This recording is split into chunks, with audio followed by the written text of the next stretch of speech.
Hello friends, welcome to our channel फुर्सत में कुछ पल जिंदगी के। ફ્રેન્ડ્સ, આજે આપણે જોશું એકદમ સોફ્ટ અને જાળીદાર એવા મેથીના ગોટાની રેસીપી કે જેને આજે આપણે એક સ્પેશિયલ મસાલા સાથે બનાવશું કે જે ગોટાના ટેસ્ટને તો એન્હાન્સ કરે જ છે, સાથે સાથે ગોટાને પચાવવામાં પણ હેલ્પ કરે છે અને સાથે આપણે જોશું ગોટા સાથે ખાવાની ખૂબ જ મજા આવે તેવી ખાટી મીઠી કઢીની રેસીપી।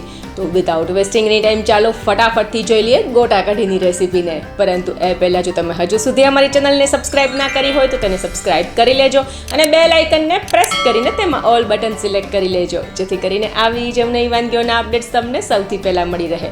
અને જો તમને અમારો રેસીપી વિડીયો પસંદ પડે તો વિડીયોને લાઇક કરવાનું, શેર કરવાનું અને નીચે કમેન્ટ બોક્સમાં કમેન્ટ કરવાનું ના ભૂલતા, ક્યોંકि કેર કરતે જાઓ, શેર કરતે જાઓ, જિંદગી બહોત ही खूबसूरत है।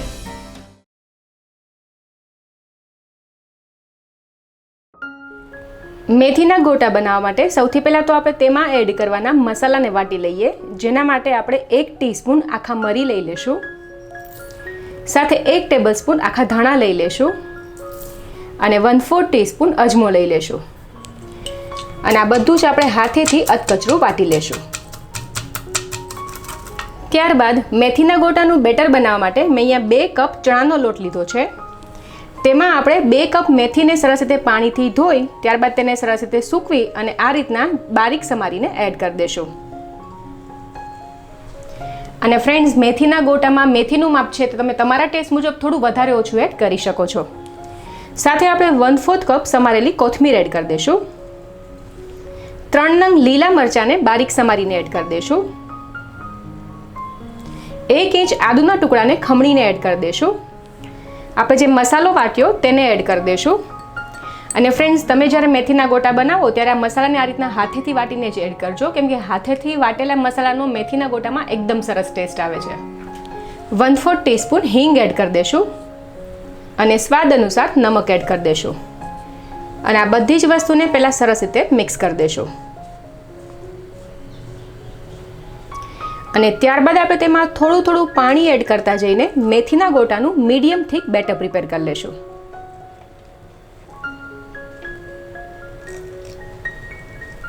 તો મેથીના ગોટા બનાવવા માટે આ રીતનું આપણે મીડિયમ થીક બેટર બનાવવાનું છે કે જેને આપણે હાથમાં લઈ અને આ રીતના ઇઝીલી ગોટા પાડી શકીએ।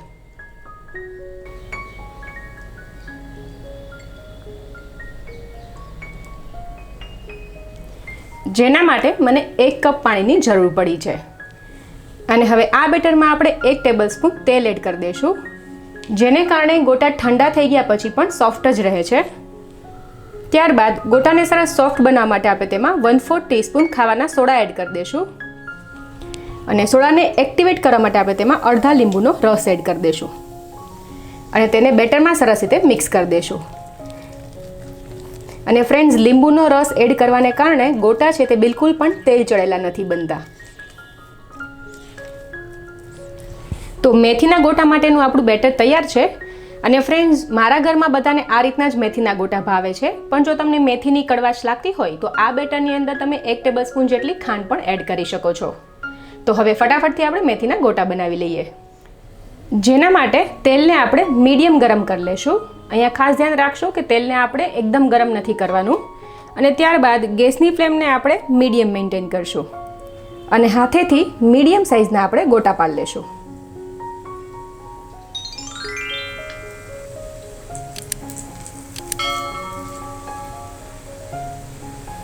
અને ગેસની મીડિયમ ફ્લેમ પર જ ગોટા સરસ ગોલ્ડન બ્રાઉન કલરના થાય ત્યાં સુધી આપણે તેને ફ્રાય કરી લેશું। અને ફ્રેન્ડ્સ, આપ જોઈ શકો છો કે જેમ જેમ ગોટા ફ્રાય થાય છે તેમ ઓટોમેટિકલી તે તેલમાં ઉપર આવવા લાગ્યા છે। તો તે ઉપર આવે ત્યારબાદ આપણે હળવા હાથે આ રીતના તેને ટર્ન કરી દેશું।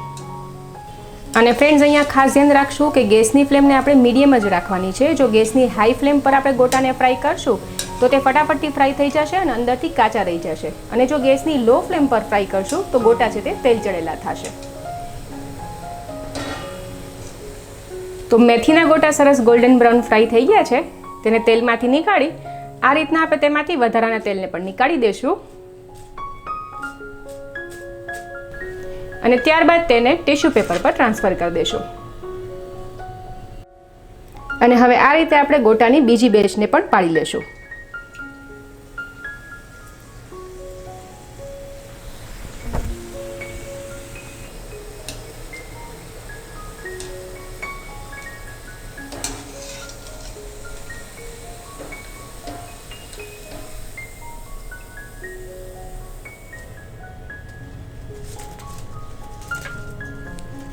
અને ફ્રેન્ડ્સ, હવે હું તમને મેથીના ગોટાને બતાવી દઉં કે કેટલા સરસ તે સોફ્ટ બન્યા છે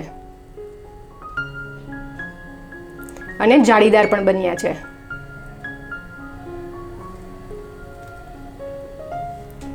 અને હવે ફટાફટથી આપણે ગોટા સાથે સર્વ થતી કઢી બનાવી લઈએ. જેના માટે એક મિક્સિંગ બાઉલમાં આપણે 1 ટેબલસ્પૂન ચણાનો લોટ લઈ લેશું. તેમાં સ્વાદ અનુસાર નમક એડ કરી દેશું. 1/4 ટીસ્પૂન હળદર પાવડર એડ કરી દેશું. 1 ટેબલસ્પૂન શુગર એડ કરી દેશું. 1 લીંબુનો રસ એડ કરી દેશું અને 1 ટેબલસ્પૂન આદુ મરચાંની પેસ્ટ એડ કરી દેશું. અને આ બધી વસ્તુને પહેલાં સરસ રીતે મિક્સ કરી દેશું. ત્યારબાદ આપણે તેમાં થોડું પાણી એડ કરી અને લમ્પ ફ્રી બેટર પ્રિપેર કરી લેશું. તો બધી વસ્તુ સરસ રીતે મિક્સ થઈ અને લમ્પ ફ્રી બેટર પ્રિપેર થઈ ગયું છે. હવે આપણે તેમાં 1 કપ જેટલું પાણી એડ કરી દેશું અને તેને સરસ રીતે મિક્સ કરી દેશું. અને બસ હવે ફટાફટથી આપણે કઢીનો વઘાર કરી લઈએ. જેના માટે એક પેનમાં આપણે 1 ટેબલસ્પૂન તેલ લઈ લેશું અને તેલને થોડું ગરમ થવા દેશું. અને તેલ થોડું ગરમ થાય એટલે આપણે તેમાં 1/2 ટીસ્પૂન રાઈ એડ કરી દેશું. રાઈ ફૂટવા લાગે એટલે આપણે તેમાં 1/4 ટીસ્પૂન હિંગ એડ કરી દેશું. 6 થી 7 મીઠા લીમડાના પાન એડ કરી દેશું. ત્યારબાદ ગેસની ફ્લેમને આપણે લો કરી અને પ્રિપેર કરેલા મિક્સરને એક વખત આ રીતના હલાવી અને એડ કરી દેશું.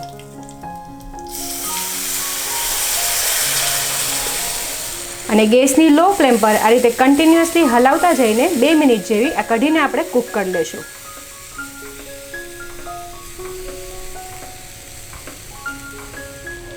અને 2 મિનિટ કૂક કર્યા બાદ આપ જોઈ શકો છો કઢી છે તે સરસ પ્રોપર કન્સિસ્ટન્સીમાં આવી ગઈ છે.